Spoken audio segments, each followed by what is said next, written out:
హల్లెలూయా. ఏదైనా వాక్యము యోమ్ దెబిరీం 8వ తారీఖు 4వ నెల 2025వ సంవత్సరం.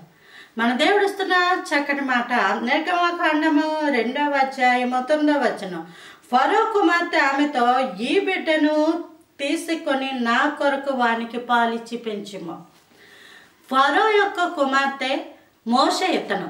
ఈ మోషే ఆ కాలంలో మగపిల్లలు పుడితే చంపేసే ఆ యొక్క సమయంలో తన తల్లి ప్రసవ వేదన పడి కుమారుని కని కుమారుని చంపలేకపోయింది.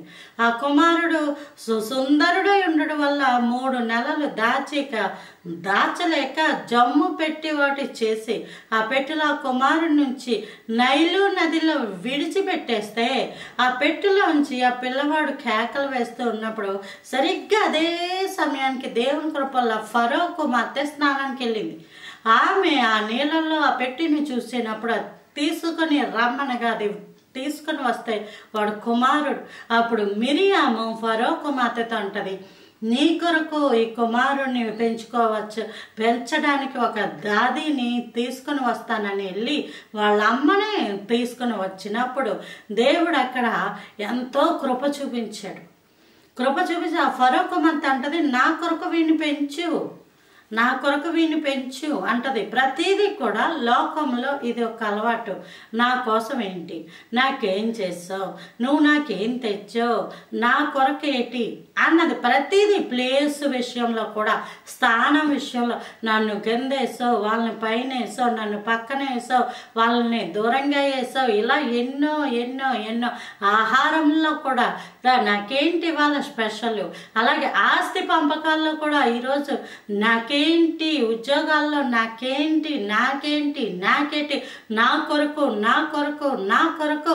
అన్న విషయము ప్రజలలో విస్తరించిపోయింది. అయితే దేవుణ్ణి నమ్ముకొని జీవగ్రంథాన్ని చేతపట్టుకున్న వాళ్ళకి నాకేంటి, నా కొరకేంటి అన్నది ఉండదు. దేవుని కొరకు మనం జీవించాలి. దేవుని కొరకు మనం చక్కగా బ్రతకాలి. దేవుడి కొరకు మన వల్ల దేవుని నామానికి మంచి పేరు రావాలి. ఈరోజు ప్రార్థించేమా, దేవుని సన్నిధిలో ఉన్నామా, ఎక్కడా మనం ఎటువంటిది చీకటి పనులు చేయకుండా నిర్దోషంగా బ్రతికేమా. ఎందుకంటే మనం దేవుని గురించి బ్రతుకుతున్న వాళ్ళం అని సరి చేసుకుంటాం. ఎప్పటికన్నా ఒక వ్యక్తిలో నేను నా కొరకు అన్న ఆశలు ఉంటే అది కొంతకాలానికి అదేమైపోతుందంటే సాతాను నాటిన మొక్క వలె అటువంటి ఆలోచనలు అయిపోతూ ఉంటాయి. కాబట్టి సమస్తము దేవుని కొరకే. దేవుడిచ్చాడు ఇదంతా దేవుని కొరకు అన్న మాటలు మన నోటి నుంచి వచ్చును గాక. Praise the Lord. హల్లెలూయా.